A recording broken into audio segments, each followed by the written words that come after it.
6 Situations When You Should Stay Silent by Albert Einstein। Number 1, जब आपके पास कहने को कुछ ना हो। ये ज़रूरी नहीं है कि आप कुछ हिस्सा डालें सिर्फ इसलिए कि आप महसूस करते हैं कि आपको करना चाहिए। मुतबादिल तौर पर आप किसी और की बात से इत्तफाक कर सकते हैं, ख्वाह ये शर्मनाक महसूस हो, लेकिन आम तौर पर सिर्फ बोलने की खातिर खामोश रहना ही बेहतर है। जब कहने को और कुछ ना हो तो खुद ही कहने दें। मोहतात रहें कि आप क्या कहते हैं, क्योंकि एक बार बोले जाने के बाद अल्फाज सिर्फ काबिल माफ़ी हो सकते हैं, भूल नहीं सकते। नंबर 2, जब आपकी राय गैर मुताल्लिक हो। जब आपकी राय गैर मुताल्लिक हो, आपको बात नहीं करनी चाहिए। इसे तस्लीम करना और कबूल करना कभी भी आसान नहीं है, लेकिन ये अहम है, चाहे हमारी अना मुत्तफिक ना हो। जब आप किसी मसले के बारे में काफ़ी नहीं जानते हैं, दूसरे लोग माहिर हैं, या आपकी राय का दूसरों पर कोई असर नहीं होता है, तो अक्सर खामोश रहना बेहतर होता है, क्योंकि ये सबसे अक्लमंदी है।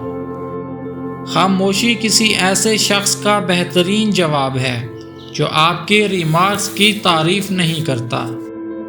नंबर 3, जब आपके तबसरे नुकसान का बास बनेंगे। गौर करें कि जो अल्फाज आप कहना चाहते हैं वो तामीरी होंगे या आप दूसरे शख्स को नुकसान पहुंचाने के लिए बर्ताव कर रहे हैं। नंबर 4, जब आपका फ़ैसला ख़राब हो। जब आपको वाज़े तौर पर सोचने में दुश्वारी हो रही हो तो अपना मुंह बंद रखना ही बेहतर है। इसकी मुतअद्दिद मुमकिना वजूहात हैं, जिनमें थकावट, नशा या गुस्से या फ़िक्र से मग़लूब होना शामिल है। उस मंज़रनामे में अपना मुंह बंद रखना बेहतर है। अगर आप ऐसा नहीं करते तो आप कुछ ऐसा कह सकते हैं जिस पर आपको बाद में पछतावा हो। नंबर 5, जब सबूत नाकाफ़ी हो। दर हकीकत बाज़ सूरतों में हम मफरूज़े के लिए आज़ाद हैं, और अगर हमारे पास सबूत की कमी है तो भी बोलें। फिर भी हमेशा ऐसा नहीं होता।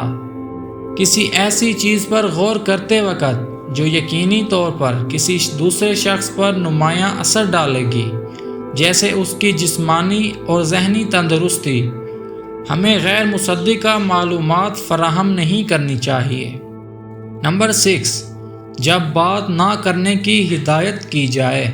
आपको कुछ हालात में पिछली नशिस्त पर बैठने के लिए कहा जा सकता है, जैसे काम या दूसरी सेटिंग्स में, और इससे हम बात करना चाह सकते हैं। लिहाजा ये मशवरा दिया जाता है कि उस ख्वाहिश की मुज़ाहमत करें और उसकी बजाय गौर करें कि हमें खामोश रहने को क्यों कहा जा रहा है। इन हालात में सुनना और सीखना भी फ़ायदेमंद हो सकता है।